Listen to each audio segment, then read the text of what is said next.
정부의 창조경제 추진과 관련해 최근 연구 성과에 대한 관심이 커지고 있습니다. 오늘은 각 부처별 연구개발 관련 법령이 연구 성과를 높이는 데 걸림돌이 되고 있다는 지적에 대해 알아보겠습니다. 한양대 김상선 교수 나오셨습니다. 안녕하세요. 안녕하세요. 네, 각 부처 연구개발 관련 법령이 연구 몰입 환경을 방해하고 있다는 지적이 나오고 있는데 그렇다면 이 지적이 왜 나온 것이고요? 또 연구개발 법령과 연구 몰입 환경이 어떤 관계가 있는지 좀 알려주시죠. 네, 어저께 이제 국회에서 통과된 내년도 예산에 따르면은 국가 연구 개발 사업비가 18조 8천억입니다. 네네. 이 연구비를 가지고 미래부, 산업부 등 한 20개 부처가 지금 국가 R&D에 참여를 하고 있는데요. 각 부처에서는 이제 소관 사업을 관리하다 보니까 관련 법령을 유지를 하고 있습니다. 네. 그런데 문제는 2013년 말에 보면은 지금 한 397개 연구 개발 관련 법령이 운영되고 있는데요. 네. 이렇게 다양한 법률을 운영하다 보니까 현장에서는 이제 이 다른 법령에 따른 행정 처리라든가 또 법안의 해석이라든가 이런 데 따른 시간 낭비가 많고 결국은 연구에 몰입할 수 있는 환경은 저해한다 이렇게 지적이 되고 있습니다. 네, 그렇군요. 국민의 세금으로 조성된 연구비가 제대로 쓰일 수 있도록 하기 위해서는 관련 법령이 필요하다. 여기에 대해서는 공감이 되지만 관련 법령이 무려 307개나 된다고요. 이로 인해서 연구 현장에서 겪는 혼란이 정말 많을 것으로 보이는데 실제로 어떤 어려움이 있습니까?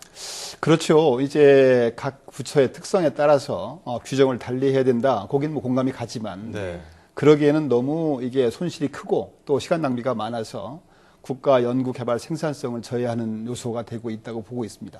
몇 가지 예를 들어 보면은요. 예를 들어서 이제 연구 개발 사업 관리를 위해서는 전산 시스템이 필요합니다. 그런데 미래부 같은 경우는 연구마루라는 그런 전산 시스템을 쓰고 있는데 비해서 산업부에서는 또 RCMS라고 그래가지고 리얼 캐시 매니지먼트 시스템이라는 걸 쓰고 있죠. 그러면 이제 행정력이 부족한 대학이나 기업에서는 그게 큰 부담이죠. 부담이 될 수 있고요.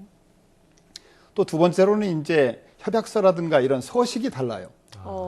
요즘 예를 들어서 그 대학교에도 이제 공동 입학 원서를 써서 수험생들의 편의를 돕고 있는데 국가 연구 개발 사업을 하는데 굳이 실익도 없이 각 부처별로 다른 양식을 쓰는 것은 굉장한 혼란을 초래하고 있다 이렇게 볼 수가 있고요. 복잡하네요. 부처별 시스템도 다르고 또 협약 서약도 다 그렇습니다. 다르고.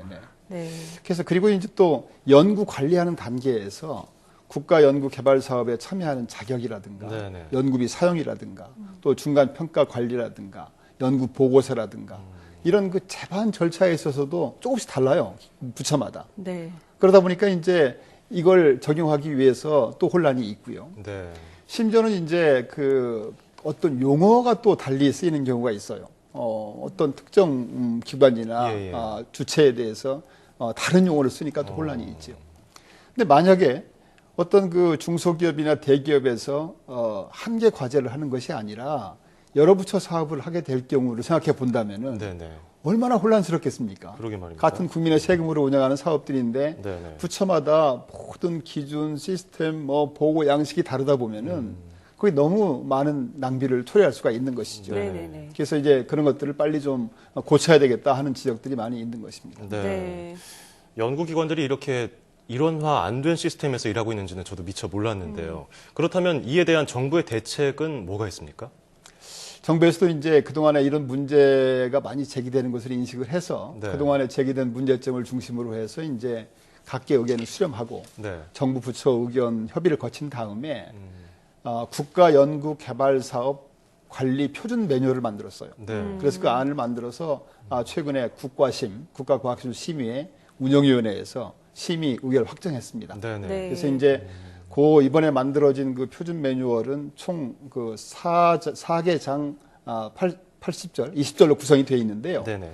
각 부처에 서로 다른 그런 것들을 다 표준화시켜서 각 부처로 하여금 거기에 따르도록 하게 되면은 연구 현장에서 혼란도 막을 수가 있고 또 효율을 높이고 결국은 창조적인 연구 환경 조성에 도움이 되지 않을까 이렇게 기대를 하고 있습니다. 이 부처 간에 서로 다른 법령으로 인한 문제점을 감안하면 이 표준 매뉴얼 제정 큰 의미가 있을 것으로 보이는데요. 앞으로의 추진 절차는 어떻게 되며 또 연구 현장의 반응은 어떨까요?